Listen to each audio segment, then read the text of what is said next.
Di lain saat, dua insan ini tenggelam dalam kemesraan yang tidak pernah mereka rasakan sebelumnya. Wiro, suara Ratu Duyung bergumam di antara desau napas.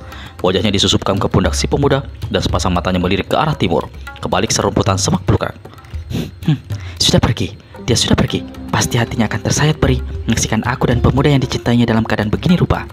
Apakah dia bisa mengerti? Apakah gadis itu mau memahami bahwa hanya ini kebahagiaan hidup yang bisa kudapatkan dan tak lebih dari ini? Aku hanya meminta secuil kebahagiaan ini. Kalau ini satu dosa, semoga kau mau memaafkan dan Tuhan mau mengampuni. Sahabat, aku tidak akan menodai diriku dengan diri pemuda yang kau kasihi. Kau akan mendapatkannya sebagai seseorang kekasih yang bersih. Aku berdoa untuk kebahagiaan kalian berdua. Ah, Ratu, aku mendengar seperti kau bicara sendirian, kata Wiro seraya mendekap wajah Ratu Duyung dengan kedua tangannya. Wiro, kita sudah terlalu lama di tempat ini. Kau tahu, kawasan ini kurang aman. Orang-orang lembah akhirat bisa muncul setiap saat. Lagi pula, aku punya firasat ada sesuatu yang bakal terjadi di dasar telaga. Sebaiknya kita menyusul orang-orang itu masuk ke dalam telaga. Ah, tapi yang Sintogondo meminta kita berjaga-jaga di sini. Jika sesuatu akan terjadi, pasti akan terjadi walau kita berjaga-jaga bagaimanapun. Mari. Ratu Duyung memegang lengan pendekar Rosito II, siap mengajak terjun ke dalam air. Ratu, kau tahu aku tak mungkin masuk ke dalam air sepertimu, kecuali kau mendekap dan menyerap diriku seperti yang kau lakukan terhadap orang-orang itu. Sang ratu meragu sejenak. Kalau dilakukannya apa yang dipinta Wiro, yakni memberikan ilmu kemampuan masuk ke dalam telaga dengan cara mendekap, mungkin akan lain yang terjadi. Mungkin salah seorang dari mereka akan lupa diri. Guruku ada dalam telaga. Dia pasti marah besar kalau diketahuinya aku ikut masuk. Padahal dia sudah berpesan agar kita tetap berada di sini untuk berjaga-jaga. Aku tahu sifat gurumu, gampang marah, gampang pula baiknya. Tapi Ratu, mungkin bahaya lebih besar akan menghadang diriku dalam telaga sana. Walau aku masih mengerahkan jubah sakti Kencono Geni dan juga memiliki ilmu tidur yang diberikan si Raja Penidur, tapi aku khawatir celaka bisa terjadi di mana-mana. Kalau dihadang, malah petaka malah datang. Kalau lengah, celaka malah jatuh menimpa. Wiro terdiam mendengar ucapan Ratu Duyung itu. Apa yang kau pikirkan, Wiro? Kau takut mati tenggelam dalam air? Ingat kejadian setelah geger besar di Pangandaran? Kau dan aku naik kereta kuda, lalu kita bersama-sama masuk ke dalam samudera. Wiro gerakan tangan kanannya hentak. Lagi dipegang Ratu Duyung lalu menggaruk kepala sepuas-puasnya. Dia tidak menolak lagi sewaktu Ratu Duyung menarik tangannya untuk kedua kali menceburkan diri masuk ke dalam telaga Gajah Mungkur. Ketika Wiro dan Ratu Duyung bermesraan di tepi telaga, seseorang berkelebat. Kebalik serumputan semak belukar, di sudut telaga tak berapa jauh dari dua muda-mudi itu berada. Orang ini mengenakan pakaian biru berambut panjang pirang. Bau tubuh dan pakaiannya yang harum menebar kemana-mana. Bau harum inilah yang membuat Ratu Duyung menyadari bahwa ada seseorang bersembunyi tak jauh dari tempat itu. Wiro sendiri karena telah hilang kesaktiannya tak mampu mencium dan bau harum tersebut. Dari bau wangi tersebut, Ratu Duyung sudah bisa memperkirakan siapa adanya orang tersebut. Sambil terus bercakap-cakap dengan Wiro, Ratu Duyung menyelidik, memandang berkeliling. Akhirnya dia mengetahui bahwa orang itu bersembunyi di balik serumputan semak belukar. Rasa berdosa tiba-tiba saja muncul dalam hati Ratu Duyung.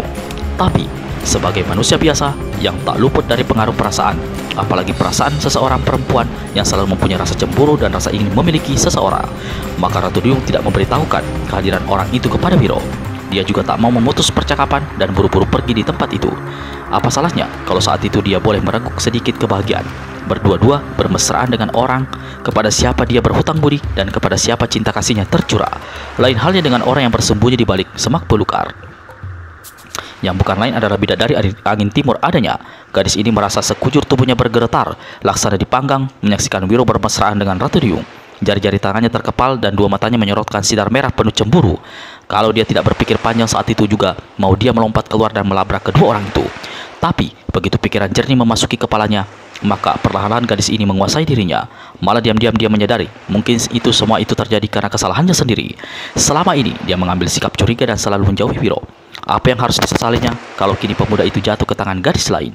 Namun bagaimanapun dia ingin berpikir jernih, rasa mementingkan diri sendiri tak mungkin dipupusnya sama sekali. Ratu Duyung, ternyata kau adalah gadis gampangan.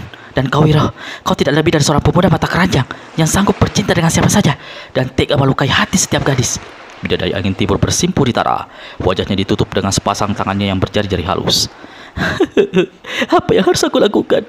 Menangis, berteriak marah, atau lebih baik aku pukul kepala ini hingga pecah? Aku mencarinya ke teluk. Dari kabar yang aku dapat katanya dia dalam bahaya. Ternyata kini dia berada di tepi telaga, bercinta dengan Ratu Murahan itu. Bidadari angin timur turunkan kedua tangannya. Wajahnya menjadi sangat merah. Dua matanya laksana kobaran api. Cepat-cepat kepalanya dipalingkan ke jurusan lain. Tak sanggup dia menyaksikan bagaimana Ratu Duyung dan Wiro saling berkecupan. Mesum, Hidup ini ternyata penuh kemesuman. Jerit bidadari angin timur. Tinju kirinya kini kanan dipukul-pukulnya ke paha. Tiba-tiba dia mendengar suara sesuatu masuk ke dalam telaga. Ketika dia menoleh, Ratu Duyung dan pendekar Rosatudua Wiro Sableng tak ada lagi di tempat itu. Mereka masuk ke dalam telaga. Aku harus menyelidik. Apa yang mereka lakukan? Jangan-jangan ratu itu memiliki istana dalam telaga, tempat mereka berdua bisa berbuat apa saja. Aku harus masuk ke dalam telaga. Harus. Tapi tak mungkin. Walau aku bisa berenang, tak mungkin mampu bertahan lama di telaga itu. Kembali si gadis dibuncah perasaan marah dan cemburu. Dia berpikir melangkah mondar-mandir. Dia berpikir keras apa yang harus dilakukan agar kedua orang itu segera keluar dari dalam telaga. Aku tak mungkin membakar telaga ini. Aku juga tak punya racun untuk yang ditebar hingga mereka sesak napas dan terpaksa keluar dari dalam air. Apa yang harus aku lakukan? Apa? Selagi dia melangkah mondar-mandir di tepi telaga seperti itu, tiba-tiba sesosok tubuh berjubah hitam tegak di hadapannya. Dia melihat tangan berkuku panjang. Lalu dia mendengar suara tawa cekikikan. Gadis cantik, bersung pipit, kita bertemu lagi. Bidadari angin timur angkat kepalanya. Dia melihat satu wajah bundar putih, penuh keriput. Rambut putih yang dulu dilihatnya digulung di atas kepala kini tergerai lepas riap-riapan. Orang ini semakin jauh lebih tua daripada ketika pertama kali ditemunya. Nenek, si kasur jelantik, ujar bidadari angin timur. Tapi si nenek tertawa panjang. Aku senang. Kau masih ingat namaku. Padahal aku tak pernah tahu siapa namamu. Nenek Sika, aku gembira bisa bertemu lagi denganmu. Apa yang membawamu ke Talaga Gajah Mungkur ini? Bertanya si gadis. Justru aku ingin bertanya. Apa yang membuatmu hingga berada di tempat ini? Dari cahaya matamu, dari rona air mukamu, aku bisa menduga. Keras, kau berada dalam gelombang perasaan hati yang sulit kau kendalikan. Betul kan? Bidadari angin timur tidak menjawab. Gadis ini cuma menatap dengan tersenyum pada si nenek. Kau tersenyum. Sepasang lesung pipit itu masih ada dalam kedua pipimu. Anakku, kau ingin pertemuan kita. Kau ingat pertemuan kita pertama kali dulu? Aku menemuimu dalam keadaan menangis berurai air mata. Sekarang pun kulihat sepasang matamu yang bagus basah oleh air mata. Wajahmu menunjukkan adanya pukulan hati yang sangat berat. Sinar matamu seolah menyembunyikan satu dendam kesumat. Anakku, apakah ini menyangkut persoalan dulu juga? Masih ada hubungannya dengan pemuda yang kau bilang bernama Wiro Sableng, bergelar pendekar Rosatudua itu? Mengenai pertemuan pertama si kasur jelantik dengan bidadari angin timur, harap lihat di episode Asmara Darah Tua Gila. Ada di channel ini. Bidadari angin timur ngangguk perlahan. Kau tentu masih ingat, Nek, waktu itu kukatakan terus terang padamu, ada satu ganjalan yang membuat aku tak mau berterus terang pada pemuda itu bahwa aku mencintainya. Aku mengambil sikap menjauhinya. Aku tak mau menjadi bahan permainan cinta murahannya, karena aku tahu banyak gadis cantik mengelilingnya. Semua menaruh hati pada pemuda itu, dan barusan saja aku melihat dia bermesraan dengan salah satu gadis itu. Di depan mataku, mereka berpegangan tangan saling berangkulan. Malah aku saksikan sendiri mereka. Si gadis tak sanggup melanjutkan ucapannya. Kepalanya digelengkan beberapa kali. Air mata menggelinding jatuh ke pipinya yang merah. Si kasur jelantik usap kepala bidadari angin timur. Seperti diketahui, nenek satu ini adalah seorang berhati keras dan kejam. Namun bagaimanapun juga, dia adalah seorang perempuan yang ikut merasa pilu melihat kesedihan yang diderita perempuan lain. Apalagi terhadap bidadari angin timur yang sudah dianggapnya sebagai cucu atau anaknya sendiri. Anakku, seperti yang aku bilang dulu, kau menanam pohon beracun dalam tubuhmu sendiri. Semakin jauh hari berlalu, semakin tinggi pohon itu mencuat ke kepalamu dan membuat semakin dalam akarnya menghujam ke kakimu. Kau harus segera mengambil keputusan, menemui pemuda itu dan mengatakan terus terang bahwa kau mencintainya. Aku tak sanggup melakukan itu, Nek. Tidak ada seorang gadis pun yang mau membuat begitu, bagaimanapun besar cintanya terhadap seorang pemuda. Kalau begitu, kau mungkin terpaksa harus meninggalkannya. Itu sama saja dengan bunuh diri. Si kasur jelantik tertawa panjang. Anakku, itulah kehebatan cinta. Bisa membunuh orang secara perlahan-lahan, bahkan bisa secara cepat. Nasib diriku sebagai contohnya. Sampai saat ini, tanganku sudah gatal untuk membunuh bekas kekasihku yang seorang di masa muda, tapi belum juga kesampaian. Nek, kalau seandainya kau bertemu dengan dia dan dia meminta maaf dengan setulus hati, bagaimana jawabanmu? Pertanyaan gila sekali, tugas si kasur jelantik. Dia memang pernah menunjukkan sikap menyesal dan minta maaf. Tapi, apakah harga diriku ini hanya sebatas penyesalan dan permintaan maaf? Aku sudah keburu berkuban dengan rasa malu setinggi langit sedalam lautan. Lalu, suatu hari dia datang cengar-cengir, bicara dalam segala macam penyesalan dan minta maaf. Tidak, anakku, si kasur jelantik. bukan si kasur jelantik, bukan perempuan berhati loyang, tapi juga tidak memiliki hati emas. Dan sebagai perempuan, hatimu dengan hatiku mungkin berbeda. Buktinya kau hanya berdiam saja ketika menyaksikan mereka bercinta di tepi telaga di depan mata kepalamu.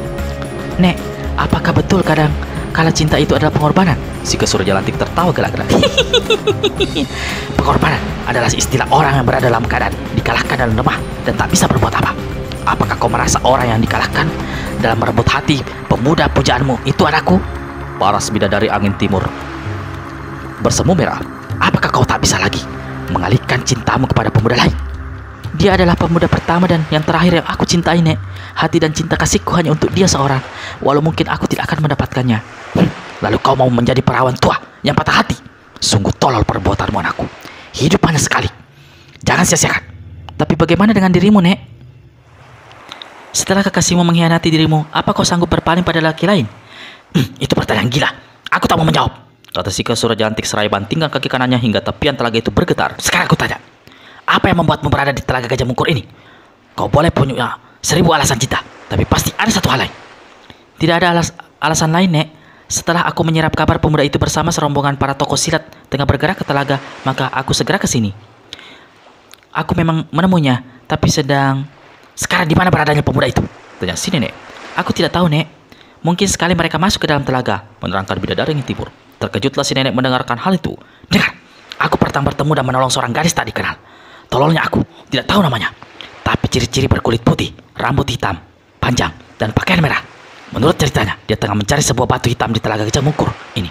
Batu itu berkhasiat untuk menyembuhkan ibunya yang sedang sakit. Pertanyaanku, apa kau melihat gadis dengan ciri-ciri yang aku katakan itu? Bidadari angin timur menggeleng. Apa warna pakaian gadis yang bercinta dengan pendekar 212? Tanya si nenek menyelidik lebih jauh. Hitam. Si kasur jelantik mendongak ke langit lalu menatap tajam ke arah telaga. Setauku, pendekar 112 tidak memiliki ilmu menyelam dalam air. Jika dia berani masuk ke dalam telaga berarti ada seseorang yang membekalinya ilmu.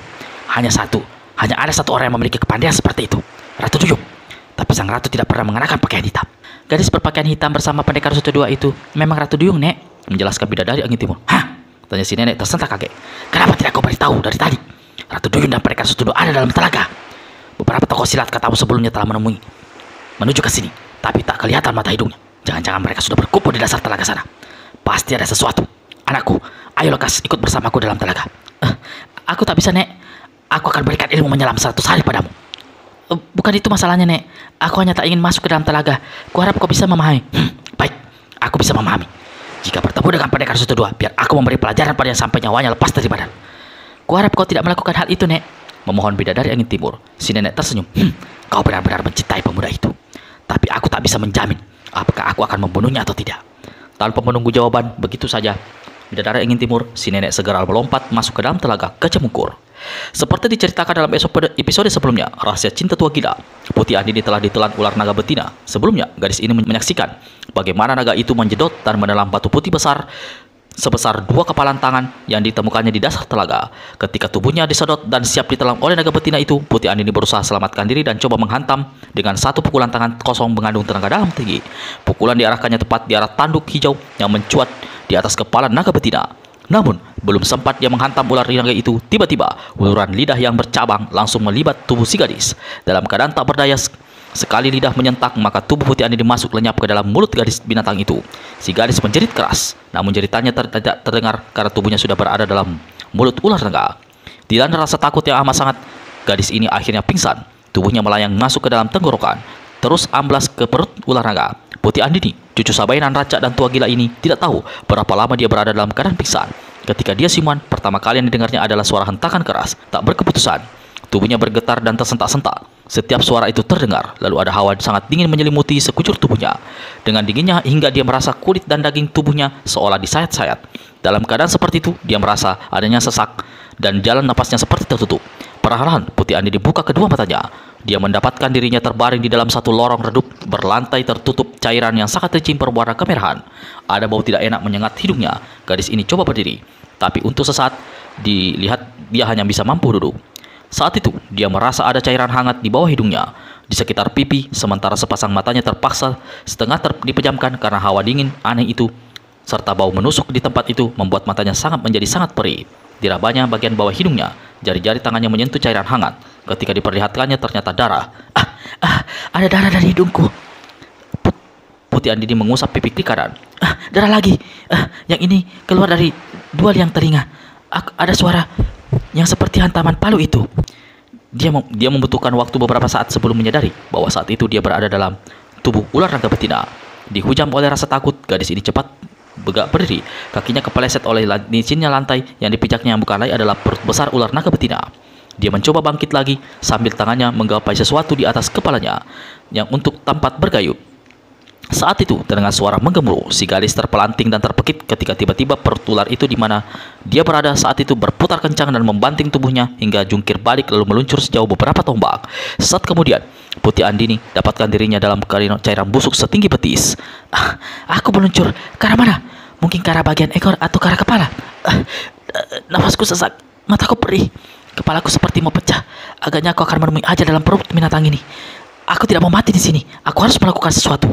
Anehnya, pada saat-saat seperti itu, tiba-tiba muncul bayangan wajah seorang gagak yang di telinga kanannya memakai anti-hati. Panji, desis Putih Andini. Pemuda itu, di mana dia sekarang? Dia tak bisa menolongku. Tak satu orang pun bisa menolongku. Kalau saja dulu aku tidak meninggalkannya, mungkin tidak begini nasibku. Kakek tua gila, ini semua gara-gara petunjuk gilamu. Panji, mengapa di saat seperti ini aku ingin sekali melihat pemuda itu? Menggap-enggap Putih Andini bersandar ke dinding di belakangnya yang adalah bagian dari perut ular naga. Dalam keadaan seperti itu, dia bisa melihat isi perut ular yang baginya tampak aneh dan sangat menyeramkan. Tiba-tiba, untuk kedua kalinya muncul suara menggemuruh. Perut ular bergerak dan membanting tubuh si gadis. Cairan busuk mengguyur muka dan tubuhnya, membuat si gadis ini berteriak lalu semburkan muntah campur darah. Sadarlah Putih Andini kalau ada bagian tubuhnya di sebelah dalam yang telah terluka. Aku tidak mau mati. Aku harus melakukan sesuatu. Aku harus keluar dari tempat celaka ini. Dia memandang berkeliling. Aku harus merangkak ke arah mulut ular. Itu satu-satunya tempat untuk lolos. Tapi yang mana bagian kepala dan yang mana bagian ekor? Atau ku hantam saja isi perut binatang ini? Atau aku hantam saja tubuh binatang ini? Tubuhnya di sebelah dalam pasti tidak seatos sebelah luar. Makhluk aneh, punya isi perut tapi tidak bertulang. Putih Andini seka darah yang terus mengucur dari hidungnya. Tangan kanannya diangkat, tenaga dalam dialirkan penuh. Dia menghantam ke arah benda-benda yang aneh yang merupakan bagian dari isi perut ular naga. Pukulan sakti si gadis penderu dan dikeluarkan suara menggema dahsyat. Benda-benda aneh di depan sana kelihatan hancur berantakan. Lalu ada cahaya merah mengguyur laksana curahan hujan. Saat yang sama terdengar suara rikikan yang dahsyat. Tubuh ular naga betina tersentak ke atas, lalu berputar bergulung-gulung. Putih Andini terpental kian kemari. Ketika dia jatuh di bawah, dia dapatkan dirinya terapung dalam cairan merah setinggi pinggang. Sementara itu, suara dalam telinga dan kepala semakin keras. Darah! Di mana-mana darah! Suara Putih Andini menggigil, bukan saja karena hawa dingin yang mencucuk, tapi juga rasa takut oleh amat sangat.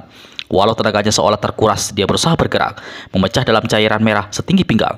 Dia tidak tahu apakah saat itu dia bergerak ke arah kepala atau ke bagian ekor ular. Sementara dari bagian-bagian tubuh dalam ular naga yang hancur masih terus mengucur cairan darah yang makin lama makin membuat sekujur tubuh Putih Andini basah kuyup.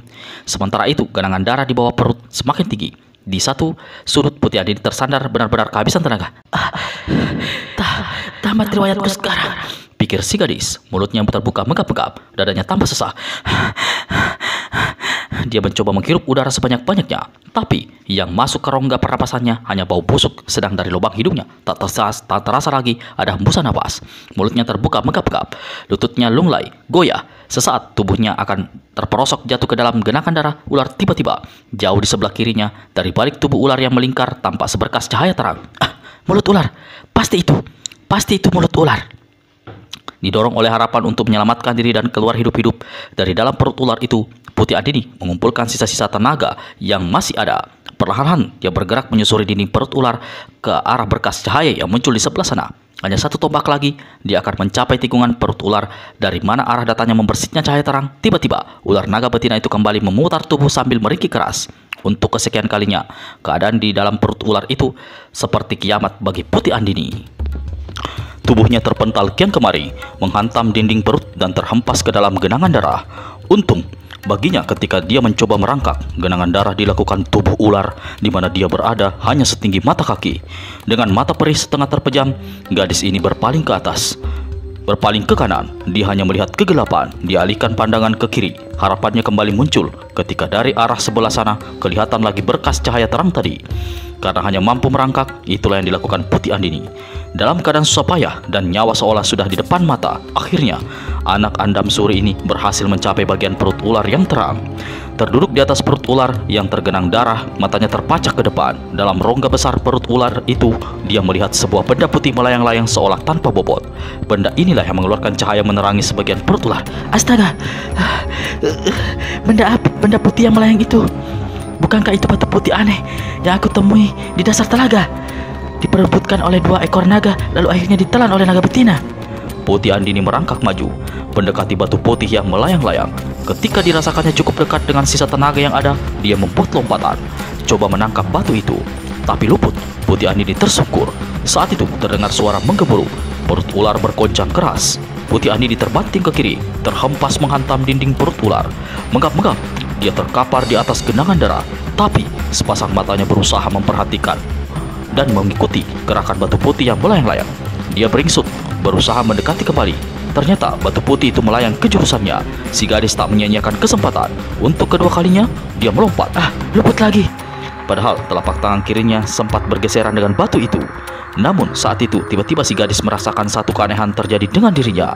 Waktu tangan kirinya bergeseran dengan batu putih, dia merasa ada satu hawa aneh yang membuat kekuatannya pulih kembali. Walau dadanya masih terasa sesak dan darah masih meleleh dari telinga serta hidungnya, namun jalan napasnya terasa lebih longgar. Dengan kekuatan yang ada, kini gadis itu mampu berdiri. Pandangannya tak lepas dari batu putih yang masih melayang-layang dalam perut ular. Tiba-tiba dia melihat 2 buah benda menempel di perut ular di hadapannya, di belakang batu putih. Pikiran si gadis jadi terbagi 2, satu pada batu putih yang ingin ditangkapnya, kedua pada 2 benda yang menempel di perut ular naga. Benda pertama sebuah kitab dalam terkembang dan koyak. Aneh, perut ular ini dingin dan lembab, semua tempat basah oleh darah. Tapi mengapa kitab itu tetap kering? Kitab apa gerangan adanya? Putih Andini alihkan pandangannya pada benda kedua. Benda ini adalah sebuah batu 4 persegi panjang seukuran genggaman manusia. Di salah satu ujungnya terbentuk bulat dengan buah tonjolan. Di kiri dan kanan menyerupai kepala manusia lengkap dengan telinga, tapi tanpa wajah. Batu ini memiliki 7 warna seperti 7 warna pelangi yang mengingatkan Putih Andini pada payung 7 warnanya, serta gelar yang disandangnya itu Dewi Payung 7. Batu warna pelangi, kata si gadis dalam hati. Seperti kitab di sebelahnya, batu ini kelihatan kering, tidak basah ataupun terkena noda darah. 2 benda aneh, bagaimana bisa berada dalam perut ular? Jangan-jangan dalam perut binatang ini pula tersimpan pedang naga suci 212. Walau besar keinginan si gadis hendak menyintik kitab serta batu aneh itu, namun dia memutuskan untuk mendapatkan batu putih itu lebih dahulu. Maka kembali Putih Andini mengusatkan perhatiannya pada batu putih yang melayang-layang dalam perut ular. Kalau binatang ini tidak bergerak dan aku tidak sampai terjungkir balik, batu aneh itu pasti akan aku dapatkan. Putih Andini maju selangkah demi selangkah. Batu putih melayang di atas kepalanya berputar-putar, lalu perlahan-lahan turun ke bawah melewati pundak kirinya. Si gadis cepat bersurut sambil memutar diri lalu menyergap. 2 tangannya melesat ke atas. Dapat! Seru Putih Andini. Plak! Tangan kiri dari tangan kanannya saling beradu. Dia hanya menangkap angin. Aneh, batu itu melayang perlahan, dekat sekali di depan hidungku. Tapi mengapa aku tak mampu menangkapnya? Putih Andini seka darah yang membasahi bagian atas bibirnya. Sementara itu, hawa dingin terasa semakin mencucuk dan bau tidak enak semakin menusuk hidung. Si gadis pandangi batu putih. Aku harus dapatkan batu itu. Bagaimana caranya? Putih Andini memutar otak. Sesaat dia pandangi dirinya sendiri yang basah kuyup oleh darah serta cairan busuk dalam perut naga. Selintas pikiran menyeruak di kepala si gadis. Dengan cepat dibukanya baju merahnya. Tak ada siapa-siapa dalam perut ikan ini. Tak ada yang akan melihat diriku setengah telanjang seperti ini. Putih Andini peras baju merahnya sekering yang bisa dilakukan. Lalu baju itu dikembangkan, dipegangnya dengan kedua tangan. Apa yang dilakukan Putih Andini memang masuk akal. Walau ruangan dalam perut naga itu cukup besar, namun dengan mempergunakan bajunya sebagai jaring, peluang untuk menangkap batu putih itu akan lebih besar. Maka dalam keadaan tanpa pakaian di sebelah atas, dia melangkah mendekati batu putih. Hanya 2 langkah lagi dari hadapan batu putih. Begitu Putih Andini siap untuk menangkap benda itu dengan baju merahnya, tiba-tiba batu putih melesat ke atas. Gerakan yang hanya menangkap angin di atas pijakan yang licin membuat sang darah jatuh terbanting dalam keadaan terlentang. Selagi dia mencoba berdiri, tiba-tiba batu putih melesat ke bawah, menyambar ke arah dadanya yang polos sebelah kiri. Putih Andini cepat gulingkan diri untuk mengelak, namun batu putih datang lebih cepat. Mati aku! Keluh Putih Andini. Dia lalu menjerit keras. batu putih menghantam permukaan dada kirinya dengan telak. Hantaman batu putih yang hanya sebesar 2 kepalan tangan itu membuat tubuhnya terhenyak laksana ditindih 2 gunung puluhan kati. Matanya mendelik besar. Di balik cairan darah yang mengotori mukanya, gadis itu sepucat kain kafan. Sudah matikah aku? Putih Andini bertanya pada diri sendiri. Aku mendengar suara duk-duk gitu. Berarti aku belum mati. Tapi dadaku berat sekali, seolah ditindih batu sebesar kerbau. Dia mencoba bangkit, tapi tak mampu. Memandang ke bawah, gadis ini terkejut. Batu putih yang tadi menghantam tubuhnya ternyata menempel di dadanya yang putih, tepat di antara jantung. Dia kembali coba berdiri, berguling ke kiri lalu ke kanan, tapi tetap tak bisa. Tiba-tiba, hawa aneh mengalir ke dalam tubuhnya. Hawa ini berasal dari batu putih yang menempel di dadanya yang telanjang. Dadanya yang sesak perlahan-lahan menjadi lega. Rongga pernafasannya yang sebelumnya seperti tersekat kini menjadi lancar. Darah yang tadi mengucur dari telinga dan lubang hidungnya serta-merta berhenti. Tubuhnya terasa seringan kapas. Ketika dicobanya bangkit sekali lagi, ternyata dia bukan saja mampu berdiri, tapi juga melesat ke atas hampir menyundul tubuh atas ular naga. Waktu jatuh ke bawah, dia merasa tubuhnya seperti melayang, dan kakinya sama sekali tidak tergelincir menginjak perut licin ular naga yang digenangi darah. Ada keanehan yang terjadi dengan diriku, ujar Putih Andini dalam hati. Baru saja dia berkata begitu, tiba-tiba muncul suara menggemuruh. Ular naga betina keluarkan ringkikan dahsyat, lalu membanting-banting diri dalam telaga. Lalu kalau tadi gerakan sedikit saja dari binatang itu membuat Putih Andini seolah merasa kiamat dalam perut ular, kini dengan tubuhnya yang begitu ringan, dia sanggup bergerak cepat mengimbangi diri hingga tak jungkir balik atau terhempas dan terbanting-banting. Ketika dia tegak kembali, Putih Andini terkejut. Batu putih itu ternyata masih menempel di atas dadanya yang kencang dan bergoyang-goyang mengikuti detak jantungnya yang keras. Dengan gemetar, Putih Andini gerakkan tangan kanannya untuk memegang batu itu. Hanya seujung rambut saja, jari-jari tangannya akan menyentuh batu putih. Tiba-tiba, satu tangan berkelebat seperti mengusap dadanya. Tahu-tahu, batu putih itu tak ada lagi di dadanya. Di saat bersamaan, muncul suara menggemuruh disertai suara ringkikan panjang. Namun, tidak terjadi apa-apa.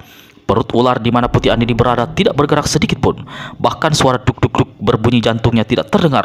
Dan ular raksasa ini telah berhenti bernapas. Ketika dia memandang ke depan, tersurutlah punggungnya sampai menyentuh perut naga.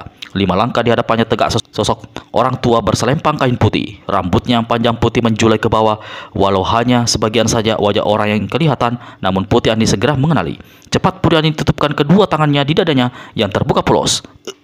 Kiai Gede Tapa Pamungkas, orang tua yang aku lihat di ruang batu pala yang keluar dari makam batu, desis Putih Andini di dalam hati. Si orang tua gerakkan kepalanya sendiri, rambutnya menjulai menutupi wajahnya tersibak ke belakang. Kini kelihatan keseluruhan wajah orang tua ini, berkumis dan berjanggut putih panjang. Sepasang matanya memandang tajam ke arah Putih Andini, membuat si gadis merasa tidak enak. Apalagi yang ada di benak orang tua ini. Sebelumnya dia menyuruh anak kecil bernama Naga Kuning itu menjebloskan diriku ke dalam liang lahat. Kau, kini tahu-tahu dia dalam perut ular naga. Apa memang dia tinggal di sini? Yang jelas dia mampu menerobos ruang dan waktu dan muncul secara tak terduga. Suci kembali kepada suci. Hanya kesucian yang bisa menerima kesucian. Tiba-tiba Kiai Gede Tapa Pamungkas berkata.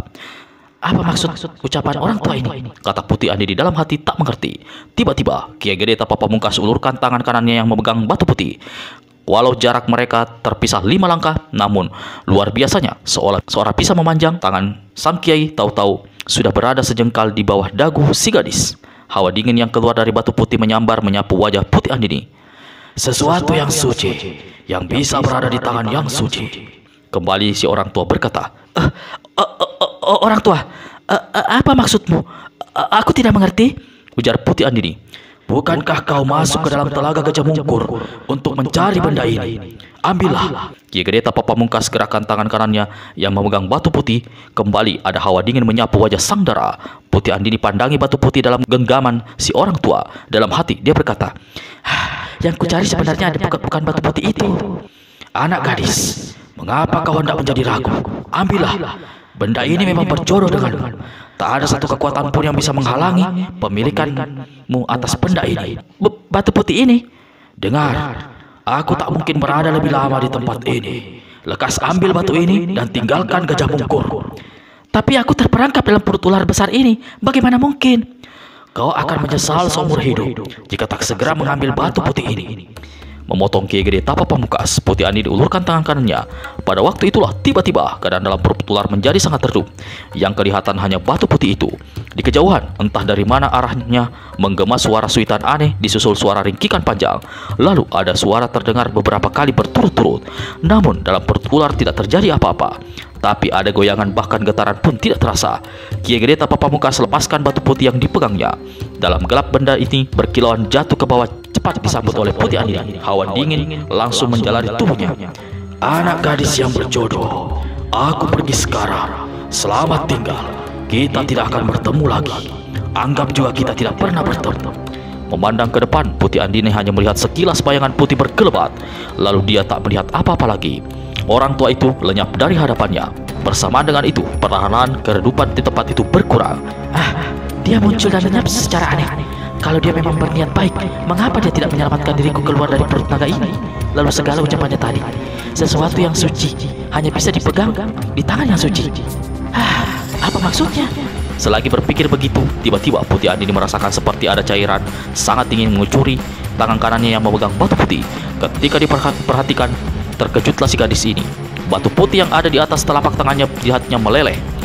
Cair seperti lapisan salju tersentuh hawa panas. Begitu batu putih berhenti meleleh, kini di telapak tangannya si gadis melihat sebuah benda aneh bergulung seperti sebuah ikat pinggang. Di ujung benda ini terbentuk kepala seekor naga, terbuat dari bahan keras putih yang menurut dugaannya adalah sejenis tulang atau mungkin sekali gading. Bagian benda yang bergulung memancarkan cahaya putih menyilaukan serta menebar hawa yang sangat dingin. Putih Andini mendadak merasakan sekujur tubuhnya bergetar, dadanya berdebar keras. Seumur hidup dia belum pernah melihat pedang naga suci 212. Tua gila, walau menyuruh dia mencari senjata mustika itu, namun tidak pernah mengatakan bagaimana bentuk atau warnanya. Jangan. Putih Andini gerakan tangan kanannya memegang benda yang terbentuk kepala ular itu. Tiba-tiba, laksana kilat, benda yang bergulung bergerak membuka. Cahaya putih berkiblat. Putih Andini terpekik. Benda yang dipegangnya terlepas. Sesuatu yang tajam menggurat bahu di atas dada kirinya. Bersamaan dengan itu, gadis ini terjajar 2 langkah ke belakang. Lalu terdengar suara sesuatu robek. Tras! Putih Andini kembali menjerit. Perut naga di sebelah depannya robek besar dengan panjang laksana ditoreh oleh sebuah benda yang sangat tajam. Bersamaan dengan itu, ular naga meringkik keras dan membalikkan tubuhnya menggelepar kian kemari. Putih Andini melihat air telaga masuk ke dalam perut ular. Namun dari dalam perut ular menghantam tekanan yang sangat dahsyat disertai semburan darah mendorong keluar. Benda putih yang tadi melukai dada kiri Putih Andini melesat keluar dari perut ikan.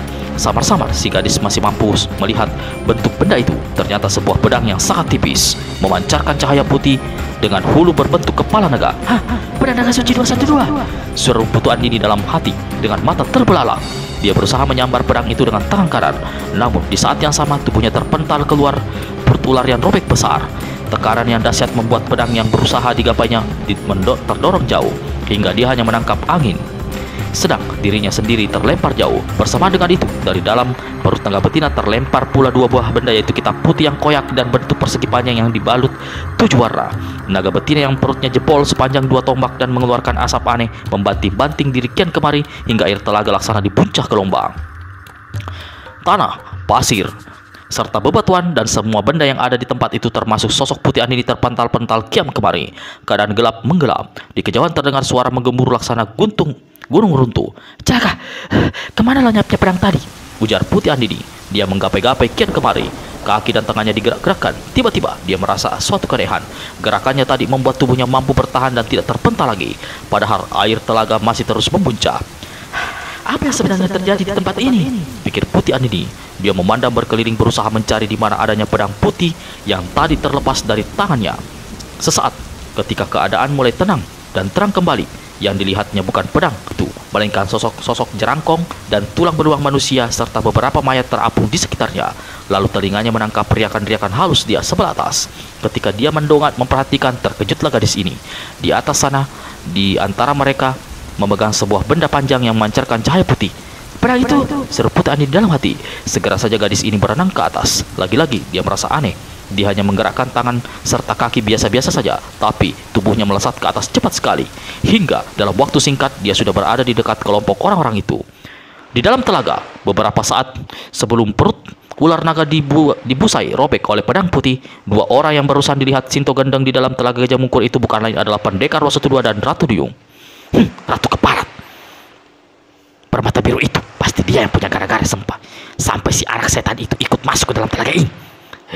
Berani-beraninya gadis itu mencampuri urusanku. Untuk sesaat, si nenek sakti dari gunung gede ini lupakan kemarahannya terhadap naga kuning. Kini kejengkelannya ditumpahkan pada Ratu Duyung dan muridnya. Sinto Gendeng cepat berenang menyongsong Miro dan Ratu Duyung. Panji serta Setan Ngompol berenang mengikuti di sebelah belakang. Begitu sampai di hadapan Ratu Duyung, si nenek langsung menerapkannya. Ratu Duyung, gara-garamu muridku jadi celaka sengsara. Sekarang beraninya kau mencampuri urusanku, bertindak menjadi penghalang, menolong bocah kurang ajar itu. Apa mau?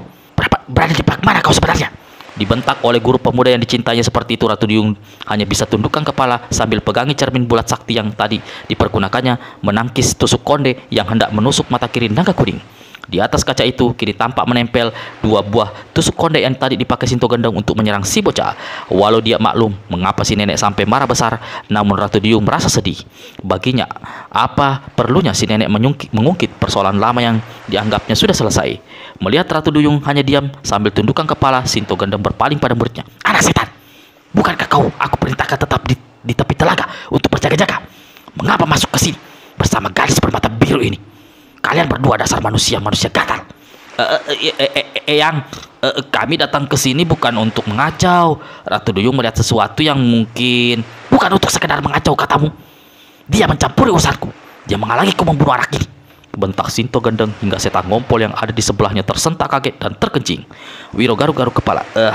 Eyang, apa perlunya membunuh naga kuning? Dia anak baik. Dia pernah menolongku. Dia, kalau bicara soal tolong menolong, 2 kali aku menyelamatkan dirinya. Berarti 2 kali pula aku boleh membunuhnya. Jawab Sinto Gendeng hampir berteriak hingga gelembung-gelembung air melayang di sekitar mulutnya. Naga kuning yang sejak tadi berdiam diri tiba-tiba berenang ke hadapan Sinto Gendeng lalu berkata, Nek, betul sekali ucapanmu. Kau telah menyelamatkan diriku sampai 2 kali. Jika kau memang merasa sebagai wakil Tuhan untuk mencabut nyawaku, silahkan kau bunuh aku saat ini juga. Lalu naga kuning robek baju hitamnya hingga dadanya terpantang telanjang. Di atas dada itu terpampang gambar ular naga berwarna kuning. Sepasang matanya berwarna merah. Di mata Sinto Gendeng, gambar ini seolah hidup dan bergerak ke arahnya dengan kepala terpentang. Si nenek cepat berenang mundur dengan wajah berubah. Ketika dia memperhatikan wajah naga kuning, wajah itu dilihatnya bukan lagi wajah seorang bocah, melainkan wajah seorang kakek-kakek. Melihat gurunya terpojok, Wiro cepat ambil 2 buah tusuk konde perak yang menempel di cermin bulat yang dipegang Ratu Duyung, lalu diserahkannya pada Sinto Gendeng. Anak setan, kau hanya bisa membuat malu setengah mati. Kapan kau bisa menyenangkan diriku, si tua bangka ini? Jauh-jauh aku kesini karena hendak menolongmu, mencari pedang naga suci 2 untuk menolong dirimu. Malah kau berbuat kurang ajar terhadapku. Dengan wajah cemberut, Sinto Gendeng sambar 2 buah tusuk konde yang diserahkan muridnya. Maafkan saya, Nek, kata Wiro. Jika kau tidak suka melihat kami berada di sini, kami akan naik ke atas kembali. Lalu Wiro memberi isyarat pada Ratu Duyung. Aku juga merasa tidak perlu berada lebih lama di tempat ini, ucap naga kuning. Lalu dia berenang pula menuju permukaan telaga. Pada waktu itulah tiba-tiba ada suara ringkikan keras disusur menebarnya sesuatu seperti kabut di sebelah atas telaga. Lalu menyusul suara menggemuruh. Dan bersamaan dengan itu, air telaga tampak berubah menjadi merah oleh darah, lalu bergulung-gulung hingga semua orang yang ada di tempat itu berpelantingan kian kemari. Dalam keadaan yang tiba-tiba menjadi kelam, di atas sana ada seberkas cahaya putih berkiblat. Setan Ngompol pegangi perutnya yang bocor berat terkencing-kencing. Sinto Gendeng letakkan 2 tangan di atas mata. Hatinya berdebar melihat kilauan cahaya putih itu. Dia berteriak pada Setan Ngompol, ikuti aku cepat. Sepasang kakek nenek itu segera berenang ke arah kilatan cahaya putih. Panji mengikuti. Wiro dan Ratu Duyung sesaat saling pandang dan akhirnya kebimbangan. Akhirnya kedua orang itu berenang menyusul orang-orang tadi. Di sebelah depan, Sinto Gendeng dan Setan Ngompol berhenti berenang ketika mereka menyadari bahwa sebenarnya mereka bergerak mendekati sosok besar ular naga betina yang perutnya kelihatan robek besar. Dari perut itu melesat keluar sebuah benda yang memancarkan cahaya putih berkilauan, disusul oleh sosok seorang gadis tanpa baju. Lalu menyusul pula 2 buah benda berupa kitab dan sebuah batu berwarna. Si nenek tidak pedulikan gadis setengah telanjang atau kitab dan batu berwarna. Yang diperhatikannya adalah benda yang panjang memancarkan cahaya putih dan melesat ke depan, paling depan. Pedang naga suci 212. seru si nenek. Dia segera melesat ke atas untuk menyambar senjata sakti mandraguna itu. Hanya sedikit lagi, jari tangannya akan menyentuh gagang pedang berbentuk kepala naga itu, putih itu. Tiba-tiba, dari samping melesat sosok tubuh dan tahu-tahu pedang yang hendak diambil Sinto Gendeng telah berada dalam genggaman orang lain. "Jangan!" maki Sinto Gendeng. "Siapa kau? Serahkan pedang itu padaku!" Di hadapannya, di dalam air, Sinto Gendeng melihat seorang nenek berjubah hitam berambut putih mengambang-ngambang kian kemari. Jari-jari tangannya memegang pedang selain sangat panjang juga berwarna merah. Wiro dan Ratu Duyung, naga kuning serta Panji segera menengali kalau nenek berjubah hitam yang memegang pedang putih itu adalah Sika Surya Jelantik. Seperti diketahui, Sika Surya Jelantik memang memiliki ilmu kepandaian berada lama di dalam air, namun tidak seperti ilmu yang dimiliki Ratu Duyung. Yang oleh Ratu Duyung seperti yang diceritakan sebelumnya diberikan pada Sinto Gendeng, Setang Ngompol, Panji dan Biro atau naga kuning. Dia tidak mampu bicara dalam air. Sewaktu dimaki oleh Sinto Gendeng, dia hanya menggoyang-goyangkan tangan lalu melesat ke permukaan telaga. Melihat orang hendak melarikan diri, Sinto Gendeng segera mengejar. Sementara itu, Setang Ngompol dan Ratu Duyung terbagi partainya pada dua bandalan yang terkampar keluar dari perut robek ular naga betina. Karena batu berwarna kebetulan melesat tak jauh dari tempatnya berada, maka Setang Ngompol segera berenang mengejar dan berhasil menangkap benda itu. Untuk sesaat dia memperhatikan terheran-heran. "Hah, sialan. Cuma sebuah batu. Kukira apa? Tapi bentuknya mengapa aneh begini? Ujung satunya seperti muka manusia tanpa wajah. Ada kuping, lalu warnanya 7 macam. Lalu batu ini dingin sekali." Si kakek kembali terkencing. Semula batu itu hendak dibuangnya begitu saja. Kalau batu ini keluar dari perut naga, berarti batu ini bukan benda sembarangan. Buktinya, begitu ku pegang, aku terus-terusan kencing. Akhirnya, Setang Ngompol sembunyikan batu itu di kantong celananya yang gombrong. Di bagian lain, Ratu Duyung telah berhasil pula menangkap benda yang melayang di air. Ketika dia perhatikannya, ternyata benda itu adalah sebuah kitab yang telah terkoyak. Aneh, ada kitab keluar dari perut naga besar, terbuat dari lalu lontar yang putih yang langka. Agaknya sudah puluhan tahun mendekam dalam perut naga itu, tapi tidak berubah warna dan tidak basah. Hanya ada bagian kitab yang koyak. Kitab apa ini adanya? Sang ratu tutupkan kitab yang berkembang itu. Pada saat itulah dia membaca tulisan besar yang berada di sempul kitab. Bibirnya bergetar ketika melafalkan apa yang tertulis di situ. Wasiat malaikat. Entah mengapa, Ratu Duyung mendadak merasakan tengkuknya menjadi dingin dan sekujur tubuhnya seperti digetari satu kekuatan aneh. Kitab wasiat malaikat. Aku memang pernah mendengar. Rimba Persilata memang memperguncingkan sejak puluhan tahun lalu. Para tokoh berusaha menyerap kabar, mencarinya sampai kemana-mana. Datuk Lembah Akhirat mengaku-ngaku memiliki dan menyimpan kitab ini. Ternyata mungkin kitab ini bukan kitab yang asli, atau mungkin Datuk Lembah Akhirat hanya menebar cerita bohong untuk masuk tertentu. Sebelum ada orang yang tahu, Ratu Duyung segera sembunyikan kitab daun lontar itu di balik baju hitamnya. Kembali kepada Sika Surya Jelantik. Begitu gagang pedang naga suci 212 tergenggam di tangannya, Sika Surya Jelantik merasa ada hawa panas menyengat telapak dan jari-jari tangannya. Hawa panas itu terus menjalar sampai lengan dan masuk ke tubuhnya. Walau dia berada dalam air, namun sekujur tubuhnya mengeluarkan keringat. Si nenek segera kerahkan tenaga dalam hingga hawa hangat itu berkurang sedikit. Ini memang satu keanehan yang tidak diketahui oleh Sika Surya Jelantik. Sesuai dengan keterangan yang pernah diberikan oleh Kiai Gede Tapa Pamungkas dan hanya diketahui oleh Sinto Gendeng serta Tua Gila, maka pedang sakti itu hanya berjodoh dan hanya bisa disentuh oleh yang dimiliki oleh seorang perempuan suci. Jika pedang dipegang oleh perempuan suci, maka senjata ini akan mengeluarkan hawa sejuk dingin. Sebaliknya, jika disentuh oleh perempuan yang dalam hidupnya tidak lagi memiliki kesucian, maka senjata itu akan mengeluarkan hawa panas yang kalau tidak dilepaskan lama-kelamaan akan membuat tangannya melepuh, bahkan keracunan sekujur tubuhnya. Seperti diketahui, Sika Surya Jelantik pernah menjalani hidup yang tidak suci dalam berhubungan dengan Tua Gila di masa mudanya. Demikian pula dengan Sinto Gendeng. Hingga pedang naga suci tak akan dapat mereka kuasai. Kalau dipaksakan malah bisa membahayakan diri mereka sendiri. Melihat Sika Surya Jelantik tidak pedulikan bentakannya, malah seperti berusaha hendak berenang menuju permukaan telaga, Sinto Gendeng menjadi tambah marah. Tua bangka itu kelihatannya memang bukan perempuan baik-baik. Biar aku beri hadiah untuk ketololannya.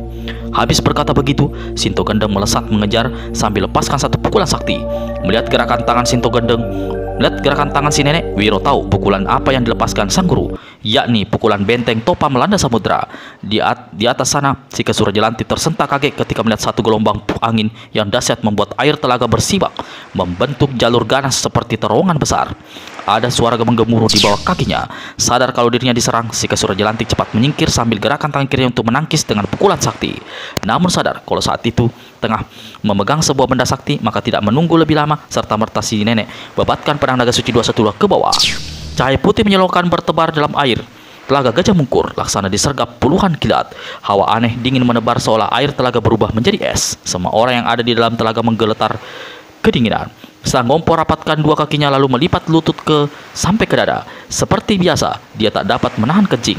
Dalam keadaan seperti itu, tiba-tiba dari sebelah atas menggemuruh gelombang air. Karena paling dekat dengan sumber cahaya dan yang pertama sekali terpental, nenek sakti ini. Karena paling dekat dengan sumber cahaya dan hantaman gelombang, Sinto Gendeng yang pertama kali terpental. Nenek sakti ini memaki panjang pendek, sementara tubuhnya terpental jungkir balik, menyusul setan Ngompol dan Panji. Biro dan Ratu Duyung yang berada di sebelah belakang, walau jauh tetap saja ikut terkena sambaran gelombang air dan mencerat beberapa tombak. Sementara itu, Naga Kuning satu-satunya orang yang agaknya tahu apa yang bakal terjadi. Begitu melihat kilatan cahaya putih disertai oleh suara gemuruh air, cepat-cepat anak ini berenang ke dasar telaga, lalu berlindung di balik dinding tinggi liang lahat. Namun tak urung, Naga Kuning masih juga terpental dan dinding di balik di mana dia bersembunyi mengeluarkan suara berderak. Lalu ujung-ujung dinding sebelah atas kelihatan patah, melayang jatuh dengan dahsyat, menambah hebatnya gelombang air telaga. Naga Kuning memandang ke atas, penglihatannya tertutup oleh keruhnya air telaga. Apalagi saat itu air telaga telah bercampur baur pula dengan darah naga serta kencing Sang Ngompol dan Sinto Gendeng. Aku tidak dapat melihat jelas, pemandanganku tidak tembus. Tapi aku yakin seseorang telah menemukan pedang naga suci 212, lalu mempergunakan senjata sakti itu untuk menangkis serangan Sinto Gendeng. Siapa yang kini menguasai pedang itu? Aku melihat nenek berambut putih di atas sana. Tadi juga aku sempat melihat ada sosok tubuh setengah telanjang. Jelas tubuh seorang gadis, karena dalam dadanya kulihat montok, kencang dan putih bagus. Atau jangan-jangan... Si bocah tertawa sendirian. Saat itu Putihan ini baru saja berhasil hentikan tubuhnya yang terlontar setelah terjungkir balik dalam air beberapa kali.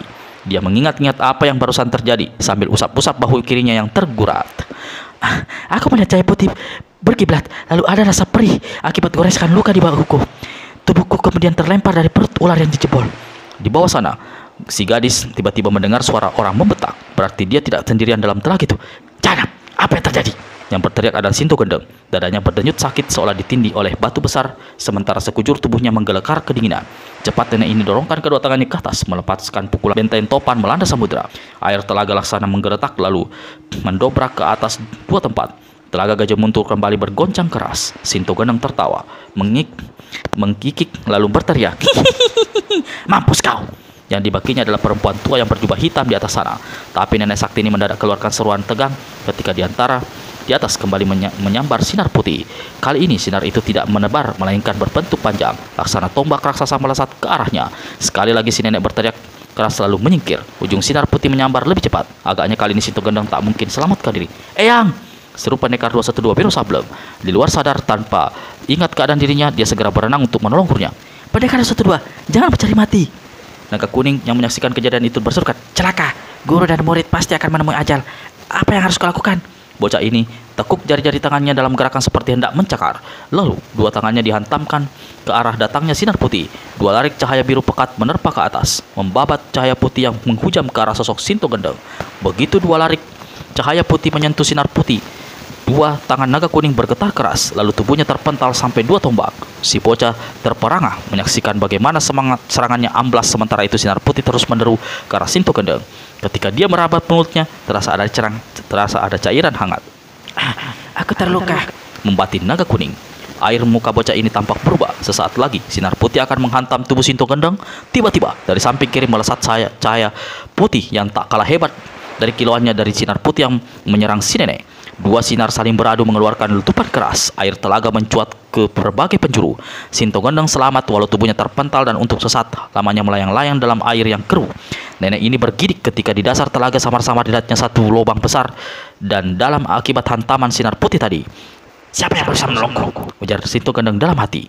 Dia memandang berkeliling. Di sebelah sana dilihatnya setan Ngompol mengambang dalam air. Cairan kuning yang keluar dari bawah perutnya bersatu dengan air telaga yang berwarna merah ternoda darah ular naga betina. Jauh di samping kiri, Sinto Gendeng melihat Naga Kuning bersandar di dinding liang lahat. Anak ini berdiri, pejamkan mata sambil rangkapkan sepasang tangan di depan dada. Di sela bibirnya tampak keluar cairan merah. "Bocah itu tadi berusaha menolongku, tapi aku tahu ada seseorang yang lain yang berusaha menyelamatkan jiwaku." Sinto Gendeng putar kepalanya ke jurusan lain. Pandangannya membentur sosok Ratu Duyung yang saat itu berada di dasar telaga, tegak sambil pegang cermin bulatnya. Wajahnya pucat, matanya yang biru membelalak, sedang bibirnya bergetar. Tapi itu hanya sebentar. Sesaat kemudian, gadis ini hanya mampu menguasai dirinya kembali. "Gadis itu," desis si nenek. Dia yang menyelamatkan diriku. Tapi agaknya bukan hanya dengan mengandalkan kesaktian cerminnya. Ada satu kekuatan lain menyertai kilatan yang keluar dari cerminnya itu. Aku dapat merasakan.